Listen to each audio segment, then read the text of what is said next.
देखिए, अपने जमीन की अगर बात करें तो अपने जमीन को अवैध कब्जा करने से कैसे बचाएं। ठीक है, तो आपके पास जमीन है और आपका जमीन को क्या किया जा रहा है, अवैध कब्जा किया जा रहा है। आपको क्या करना है, बचाना है। मान लेते हैं ये जमीन है, कोई अगर मान लेते हैं अवैध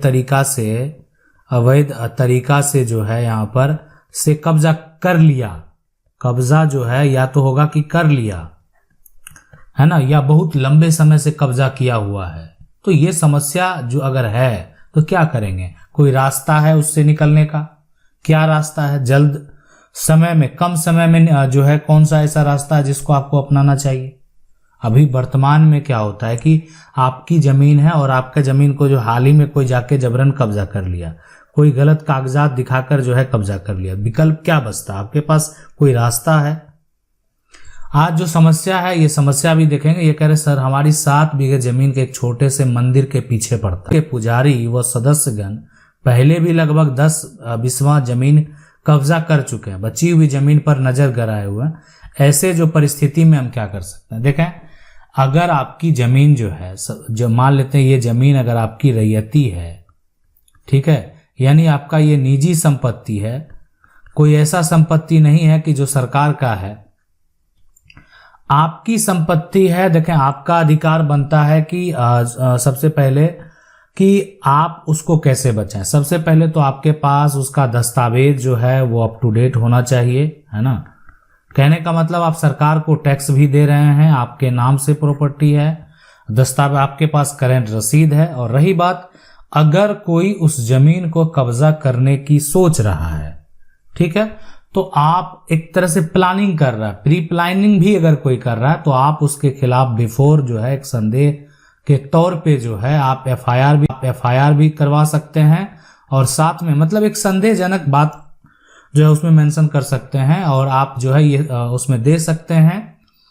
ठीक है, आप चाहें तो जो मजिस्ट्रेट हैं, जो एसडीएम हैं, वहां पर भी उनके पास भी आप आवेदन दे सकते हैं और आवेदन देने के बाद यह बात स्पष्ट रख सकते हैं कि आपकी जमीन को अवैध तरीके से कब्जा करने का जो है मंशा किया जा रहा है।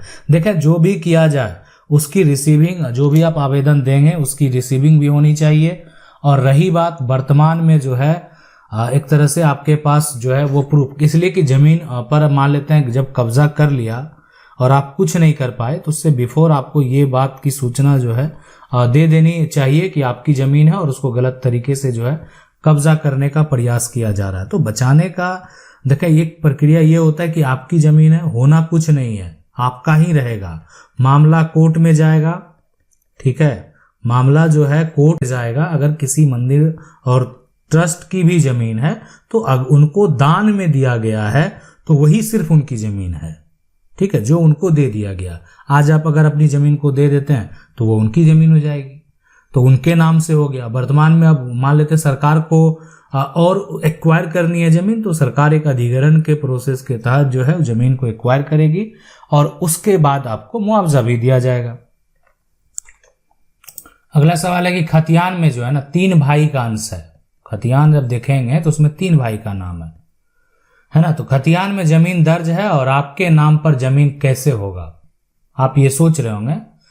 अब 3 भाई का नाम है लेकिन एक भाई ने आधा जमीन अपने नाम पर एक तरह से जमाबंदी कर लिया है और वो दूसरे के पास बेच दिया है। क्या उस जमाबंदी को तोड़ा जा सकता है? देखें, कोई भी जमीन अगर मान लेते खतियान में दर्ज है, ठीक है, खतियान में अगर 3 का नाम है, 3 भाई का नाम है तो तीनों इसके हकदार हैं। अब खतियान की प्रॉपर्टी जो है अगर आप बेचने जाएंगे तो उसकी बिक्री हो जाएगी, लेकिन कोई अगर गलत तरीके से बेच देता है, यानी कोई अगर आप क्या एक पूरा प्लॉट है उसको 3 हिस्सा में से एक हिस्सा जो है आप बेच सकते हैं, वो भी अपने भाई की सहमति पर। ये भी कंडीशन है, आप अपने 3 हिस्सों में से एक हिस्से को बेच सकते हैं और वो भी अपने भाई की सहमति पर ही बेच सकते हैं, अन्यथा आपको बेचने का राइट नहीं है, बेचने का अधिकार नहीं है। अब अगर कोई ऐसा करता है तो गलत होगा। और रही बात जमाबंदी तोड़ा जा सकता है, बिल्कुल तोड़ा जा सकता है, लेकिन अब जो है आपको जमीन का जब रजिस्ट्री कर दिया गया है तो अब आपको सिविल कोर्ट में ही केस फाइल करना पड़ेगा, इसलिए कि अब आपको रजिस्ट्री भी कैंसिल करानी है, तो रजिस्ट्री यानी सेल डीड को कैंसिल करने का जो पावर है वो सिविल कोर्ट के पास है। तो आपके पास अब विकल्प यही है कि आप जो है पहले आप सिविल कोर्ट चले जाएं और वो ज्यादा सही रहेगा। सेल डीड जो गलत तरीके से किया गया है उस पे आप चैलेंज कर सकते हैं अगर आपको आपत्ति है तो। और रही बात जमाबंदी तोड़ने की बात है, सिर्फ मान लेते हैं जो बेचा उस पर आपत्ति नहीं है, जमाबंदी आपको तोड़ना है तो वो भी कार्य आप कर सकते हैं। और उसके लिए आपको म्यूटेशन अपील केस जो है वो फाइल करना पड़ेगा जो अनुमंडल का रेवेन्यू कोर्ट है वहां पर, ठीक है। जो रेवेन्यू ऑफिसर हैं अनुमंडल में, आपके अनुमंडल में, वहां पर आपको केस फाइल करनी पड़ेगी, या आप जिला कलेक्टर के पास भी केस फाइल कर सकते हैं, ठीक है। यानी आप एडीएम कोर्ट में जो है केस फाइल कर सकते हैं। अब रही बात की जमीन खतियान में दर्ज है, अपने नाम पर जमीन कैसे होगा, तो जमीन अपने नाम पर तभी होगा जब तीनों भाई की सहमति है, नहीं तो विकल्प बचता है कि आप पार्टीशन शूट कर लें। और उसके अलावा ग्राम पंचायत का भी पंचनामा भी बनता है, पंचनामा भी बन गया तो भी आप ट्रांसफर करवा सकते हैं। निजी जमीन सरकार के नाम हो गया है तो क्या कर सकते हैं, ये जो सवाल है बहुत बड़ा सवाल है। आपकी निजी जमीन है, सरकार के नाम से हो गया, सरकार जो है अपने नाम पर दर्ज करा ली तो क्या करना पड़ेगा। ऐसा ही सवाल है कि सर मेरा अनाबाद बिहार सरकार का जमीन है और 1964 का खतियान में है, उसके बाद जो है दूसरा आदमी 1980-1983 का जो है ईयर में सर्वे हुआ था उसमें जो है चढ़ा लिया, हम लोग नापे एक तरह से 2005 में एक आदमी सेल कर दिया तो हम लोग नोटिस दिए, लेकिन हम लोग के पास जो है मनी नहीं था केस करने के लिए, तो दूसरा जो है यहाँ पर एक तरह मैंने सही जो है सेल किया है, लेकिन 3 जो है दबंग आदमी हम लोगों को जो जमीन पर जाने से एक तरह से रोकता है और हमें जो है एक तरह से 6 किलोमीटर है जमीन सर, कैसे जमीन वापस मिल सकता है। एक वीडियो में दिखाएं। ये सबसे बड़ा सवाल है कि वर्तमान की अगर बात करें तो वर्तमान में जमीन जो है वो आपके नाम दर्ज है, ठीक है, आपके नाम अगर दर्ज है, ठीक है, तो उस केस में हो क्या सकता है, तो आप आसानी से अपना दावा कर सकते हैं, उस व्यक्ति के खिलाफ जो है FIR दर्ज करा सकते हैं। लेकिन अगर आपका निजी जमीन जो है, निजी जमीन अगर एक तरह से सरकार के नाम से हो गया, मतलब अभी वर्तमान में वो बिहार सरकार के नाम से कायम है, तो अब आपको बिहार सरकार के ऊपर केस फाइल करनी पड़ेगी, यानी आपको अपना टाइटल सूट का दावा करना पड़ेगा सिविल कोर्ट में। पहले आप अपने नाम पर करवा लें उसको, ठीक है, कोई कुछ कर रहा है करने दे सकते हैं, आपके नाम अगर दस्तावेज में प्रॉपर्टी रहेगी, कोई आपके जमीन पर जो है एक तरह से जबरन कब्जा भी करेगा तो उसको भी डर रहेगा कि मेरे ऊपर अगर केस फाइल हो गया तो हम गिरफ्तार भी हो सकते हैं। इसलिए कि कागजात नहीं है तो जबरन आप किसी के जमीन को जो है कब्जा नहीं कर सकते हैं, और अगर कब्जा किए हुए भी हैं तो उसके भी बहुत सारे कारण हो सकते हैं, ठीक है, कि आप जो है गरीब हैं, आप भूमिहीन हैं, आपके पास जमीन नहीं है, तो उस केस में आप कब्जा कर सकते हैं। तो आपके पास अगर मान लेते हैं कोई भूमि ही नहीं है तो उस केस में अगर आप लंबे समय से कब्जा है, बहुत सारे कंडीशन हो सकते हैं, यानी आप अवैध तरीके से कोई दबंग व्यक्ति जो है किसी दूसरे के जमीन पे अगर कब्जा कर भी लिया तो मामला अगर कोर्ट में जाएगा, ठीक है, तो उसको जो है और ज्यादा समस्या उत्पन्न हो सकता है। अब है कि भाई अपना हिस्सा बेच रहा है जमीन, तो क्या करें, उस पर रोक लग सकता है। अब मान लेते ये जमीन है, अब ये जमीन इस तरह से है, अब ये जमीन जो है पिता के जी के नाम दर्ज है, अब भाई अपना हिस्सा बेच रहा है, ये भाई जो देख रहे हैं और ये भी दूसरा भाई का होगा। अब एक भाई अगर अपना हिस्सा बेच रहा है तो दूसरा भाई जो है बिल्कुल आपत्ति दर्ज कर सकता है अगर जमीन पिता के नाम है तो।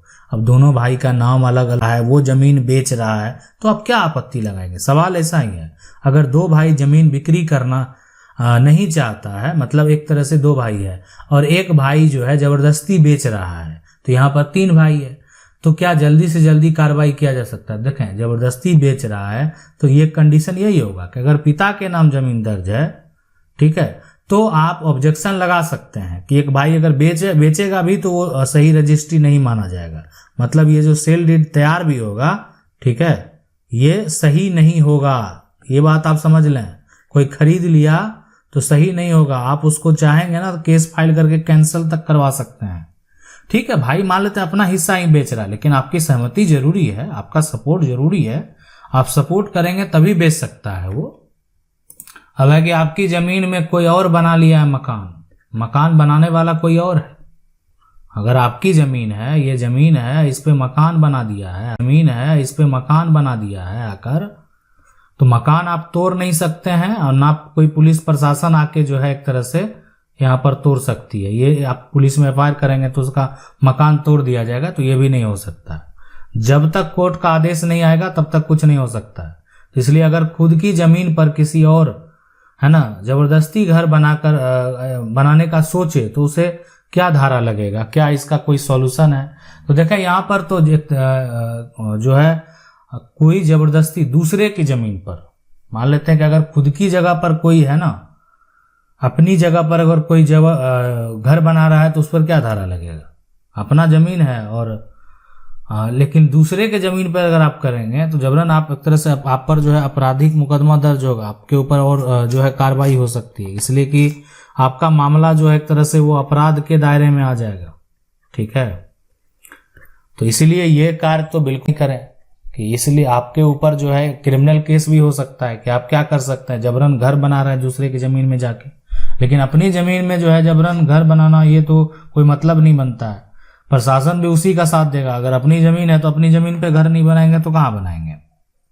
अगला सवाल है, दादाजी ने जमीन दिया अनुदान में, अब क्या हो सकता है? मान लेते हैं दादा जो है, ठीक है, दादा जो है जमीन को अनुदान में दे दिए हैं, ठीक है। अब अनुदान में अगर दे दिए हैं, अब आपके मन में अगर ये लालच आ रहा है कि ये दादाजी अनुदान में दे दिए थे, अब हमको चाहिए जमीन, तो क्या हो सकता है? कुछ समझना है, जानना है। तो सबसे पहले सवाल भी ऐसा ही है, हम लोग का एक प्लॉट है जिसको मेरे दादाजी ने किसी और को अनुदान में दे दिए, लेकिन वो व्यक्ति मर गया, उसका कोई औलाद नहीं था, लेकिन अब उसके जो है यहाँ पर भतीजे को बहला फुसला कर किसी और ने अपने नाम से रजिस्ट्री करा लिया, अपने नाम से रजिस्ट्री करा लिया, और उस प्लॉट का पुराना कागज नहीं एक तरह से मिल रहा, क्योंकि मेरे भी दादाजी का देहांत हो गया है और प्लॉट का कागज दादाजी ने कहाँ रखा था वो भी नहीं मिल रहा है। उस प्लॉट का नंबर भी अब चेंज हो गया। तो बिल्कुल देखें, चेंज हो गया, अब नया बन गया है। तो पुराना आप जो है आप चले जाएं, जो आपका जिला होगा, कब का, मान लेते हैं 1908 के समय में या 1900 जो है एक तरह से 12 के समय में, जो आपका जिला होगा पता कर लेंगे आप। तो उस जिला का जो एक तरह से जिला अभिलेख होगा, वहां पर आपको जाकर पता करना है कि आपका जो क्षेत्र है, आपका जो एरिया है, उसका पुराना यहाँ पर जो है खतियान अगर कोई बना होगा तो वो मौजूद है कि नहीं है, या कोई कागजात है वो बना है कि नहीं बना है। तो ठीक है, पुराना कागजात है, नया अगर उस व्यक्ति के नाम बन भी गया है तो आप उसको चैलेंज, उनको किस तरीके से अनुदान दिया गया है नहीं दिया गया है, ठीक है, आप अपना दावा पेश कर सकते हैं। अब उसका तो कोई वंशज है नहीं, उत्तराधिकारी है नहीं, ना उनका कोई वसीयत बना हुआ है, तो भतीजे हैं या जो अगल बगल के लोग हैं, जो है ना वो परिवार के लोग हैं, वो अब दावा पेश कर रहे हैं। तो अब उनके पास अगर कोई भी अनुदान का प्रूफ नहीं रहेगा, ठीक है, अनुदान का कोई भी रिकॉर्ड नहीं मिलेगा, तो वो जमीन को आप वापस जो है पा सकते हैं। इसलिए कि अभी वर्तमान में पुराना आपके पूर्वज के नाम है और नया उसके नाम दर्ज हो गया है, तो उसके पास प्रूफ होना चाहिए दिखाने के लिए। जो व्यक्ति जमीन का उपयोग कर रहा है वो प्रूफ दिखाएगा कि ये जमीन जो है वर्तमान में नया में मेरे पूर्वज के नाम दर्ज है, और किस आधार पे दर्ज है, क्यों दर्ज है, बहुत सारे कारण हैं और वो उसको दिखाने होंगे। आशा करते हैं वीडियो अच्छा लगा होगा। वीडियो को लाइक जरूर कर दें, चैनल को पहली बार देख रहे हैं सब्सक्राइब करके जो बेल आइकन है उसको जरूर दबा लें। मिलते हैं अगले वीडियो में, तब तक